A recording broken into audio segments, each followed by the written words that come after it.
Confused. So you can be the minority leader in the House of Representatives, Congress, and allegedly joking, in regards to the current Speaker of the House, Nancy Pelosi. You can say that I'm going to grab I'm just allegedly, not paraphrasing.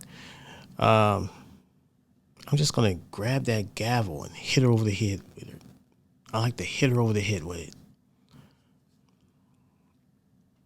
In today's culture, allegedly, you want to hit the current Speaker of the House over the head with a gavel. I don't find that funny. I don't find that to be a joking matter. I find that to be violence,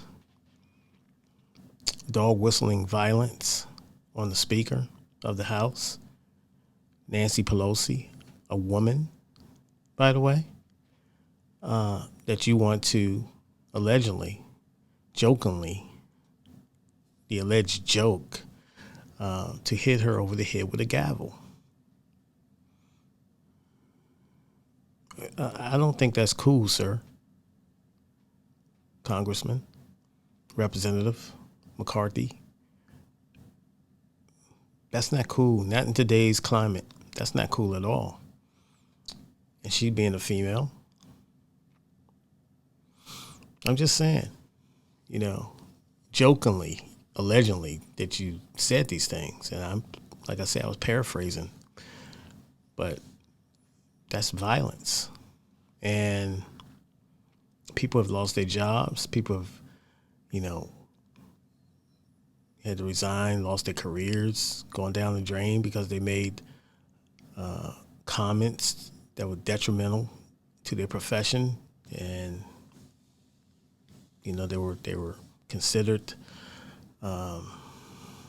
inappropriate, and that was an inappropriate alleged joke, considering Nancy Pelosi with the terrorists' main target on January 6th. So they wanted to hang her and kill her. And thanks to the heroic efforts of the police officers that were defending the Capitol that day, they was able to save a lot of people's lives. And, for this guy to be 7 months later making such a joke, alleged joke, considering the volatile situation that the country is in with this trance of the election being stolen from them or somehow been hijacked, and former President Trump is really the elective president. They're under that delusion fog that's hindering themselves of forward thinking. And for you to say that, considering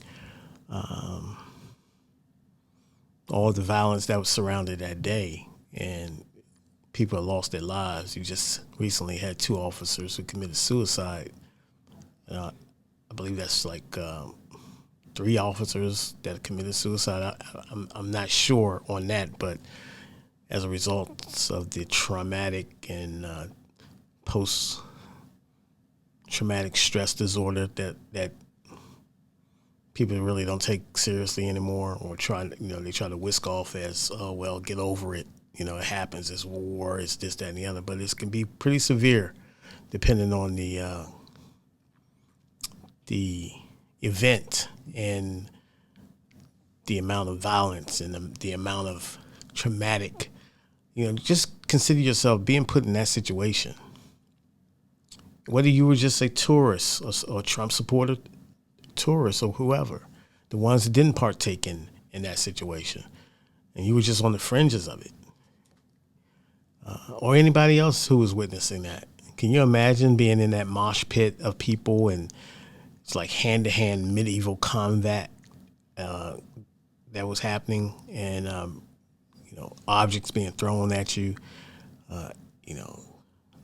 flags, poles being used as weapons to either gouge your eyes out. And there has been testimony of officers when they got succumbed by the crowd, so to speak, or the terrorists.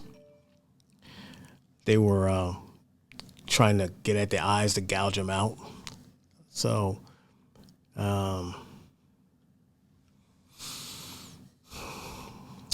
Kevin McCarthy has to tread lightly. To me, he should be suspended of all committee activities. He should be removed from any committee activities, any leadership position.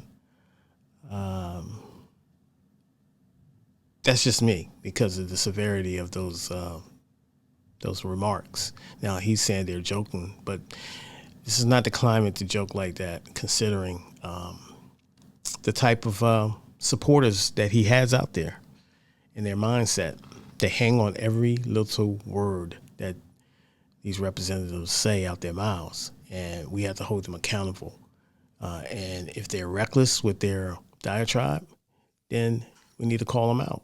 And like I said, hold them accountable.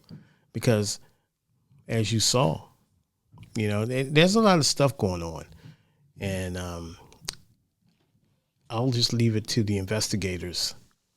But there's a lot of underlying undercurrent stuff that's happening. And so when it's all said and done, I believe it's going to surface, and who was involved, who knew about these things, and who had any intel and didn't share it on the day of those events, people's activities that led to this mob of these terrorists getting access to the Capitol. So there's a lot of different things that's happening. And we will see. It's going to come out. And so, there's a lot of pushback on this this January 6th committee. I find strange. And there's a lot of different things that's going on in these parties, in the Republican Party, that I found is very strange. And I'm just going to let the investigators investigate, and we will get the results, however it is, however they dress it up. We're never going to get the real results. There's going to be stuff that we as the public will not have access to, the real stuff. And so we have to piece it together like anyone else and try to formulate an opinion, or formulate what evidence that's presented out there for the public, and just try to break it down and outline it and summarize whatever it is, and give the truth to it. So this is where we at in 2021, August the 4th. That's enough for me. And thank you for spending some time with the Vanguardian News channel. And we'll update you soon on something else. And we're going to follow this story and see where it goes. But I think he should be definitely held accountable for those alleged jokingly remarks. Take care.